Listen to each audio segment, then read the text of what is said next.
Hydration is a hot topic within sport and exercise nutrition.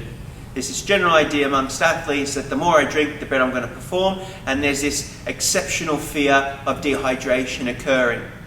Okay. Now, the amount of fluid that your body needs is dependent, of course, on your exercise duration, intensity, but also the environmental temperature and what type of clothing that you're using during your exercise session. So when you combine everything together, the total amount of sweat that you're producing.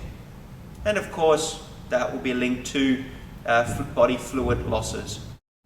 But at the same time that you're losing body fluids, you will be losing sodium through your sweat as well. Now, in terms of hydration strategies to maintain hydration during exercise, a lot of the evidence suggests that exercise performance is only disturbed when you've lost more than 2% of your body mass during the exercise bout. So the idea of fluid consumption during exercise is drink sufficient fluids to prevent greater body weight losses more than 2%. Fluid intake during exercise should not just be plain water. That will just dilute the blood and either push you to go to the toilet, or if you're not going to the toilet, it could cause other problems, which I'll talk about in a second.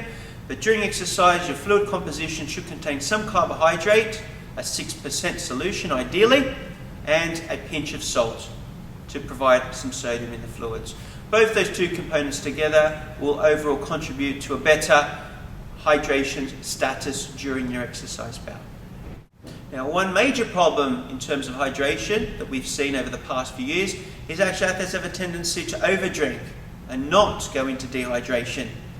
So if during exercise, if you notice that you're not losing weight, and weight loss is a common feature of exercise, you should be, of course, up to 2%, more than 2%, it could possibly mean you're going into a dehydration mode. If you're not losing weight or you're increasing weight, it means you're drinking too much and you're overloading the body with fluids. This situation is potentially dangerous and can cause a condition called a hyponatremic encephalopathy, which can be fatal. More fatal than dehydration. Now, to prevent this, it's, as I previously mentioned, some carbohydrates in the solution, some salt in the solution, and that will maintain sort of the sodium in the blood and not push you to diluting your blood with water.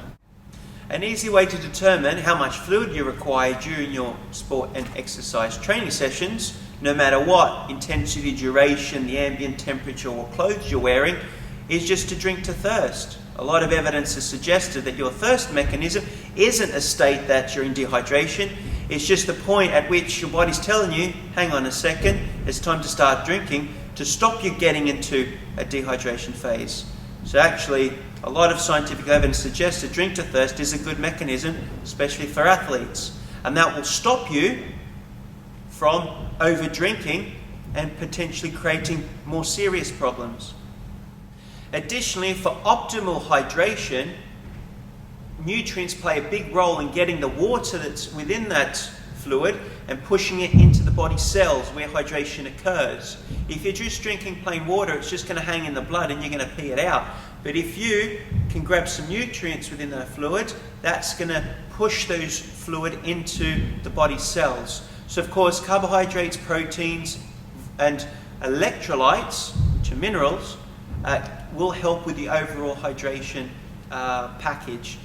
So the recipes within this sport and exercise recipe resource, the ones focused on applied sport and exercise nutrition, so it'll be your milkshakes, your recovery shakes, and your smoothies and your isotonic drinks. All those contain nutrients to help and aid optimal hydration.